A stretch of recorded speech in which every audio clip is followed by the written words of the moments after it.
Le Vitara, c'est le SUV intermédiaire dans la gamme Suzuki qui vient se placer entre l'atypique Ignis en dessous et le S-Cross au-dessus. En effet, si le S-Cross fait 4,30 m de long, le Vitara fait 4,18 m de long, ce qui le place à peu près en face des 2008 et Captur. Cette génération de Vitara date de 2015, elle a été restylée en 2018. Pour la reconnaître, c'est facile. Désormais, il y a ces barrettes chromées sur la calandre. Autre nouveauté majeure, la disparition de diesel sur ce Vitara restylé, qui roule donc désormais exclusivement à l'essence avec deux moteurs, soit un 1 litre 3 cylindres turbo de 111 chevaux, soit ici le 1 litre 4 turbo de 140 chevaux. Tous les deux sont disponibles en 2 ou 4 roues motrices, contrairement à la plupart des concurrents. Mais ici, on essaye une version 2 roues motrices en boîte mécanique. À l'intérieur, le restylage a opéré plusieurs petites retouches, à commencer par des plastiques moussés sur la partie supérieure de la planche de bord, rare à ce niveau de gamme.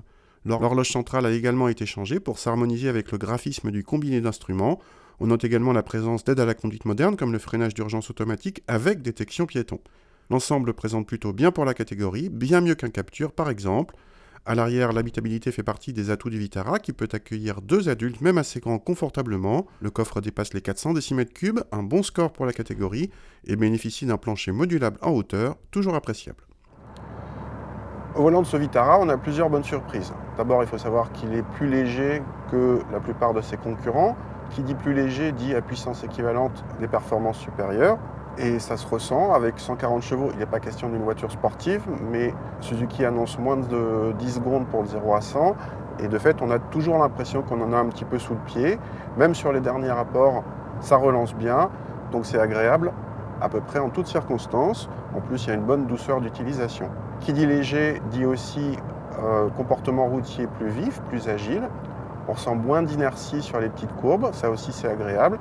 Et qui dit léger dit pour avoir quelque chose de dynamique, on n'a pas besoin de sacrifier le confort. Donc la voiture garde aussi un bon niveau de confort. Bref, on a un bon compromis, un bon agrément général sur toute la ligne. Vraiment une bonne surprise pour ce Vitara.